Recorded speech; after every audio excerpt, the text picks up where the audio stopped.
ਉੱਚੇ ਬੋਲ ਬੁਲਾਰੇ ਨਾ ਕਰ, ਰੱਬ ਦੇ ਕਹਿਰ ਵਿਸਾਰੇ ਨਾ।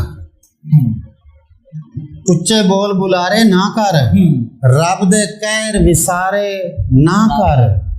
ਆਲਣੇ ਦੇ ਵਿੱਚ ਬੈਠੇ ਪਖਨੋਂ ਓਏ ਜਲਿਆ ਵੱਟੇ ਮਾਰੇ ਨਾ ਕਰ। ਆਏ ਕੀ ਬਾਤ।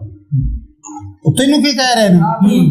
ਆਲਣੇ ਦੇ ਵਿੱਚ ਬੈਠੇ ਪੱਖੂ ਜਲਿਆ ਵੱਟੇ ਮਾਰੇ ਨਾ ਕਰ। ਔਰ ਭੈੜੀ ਨਸਲ ਦੇ ਖੋਤੇ ਗਧੜੇ ਘੋੜਿਆਂ ਨਾਲ ਖਲਾਰੇ ਨਾ ਕਰ। ਆਏ ਕੀ ਬਾਤ ਹੈ, ਕੀ ਬਾਤ ਹੈ, ਵਾਹ ਜੀ।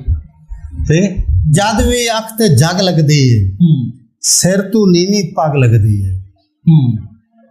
ਉਹ ਕਹਿੰਦੇ ਨੇ ਤੇਰੀ ਅੱਖ ਤੇ ਚਰਬੀ ਚੜੀ।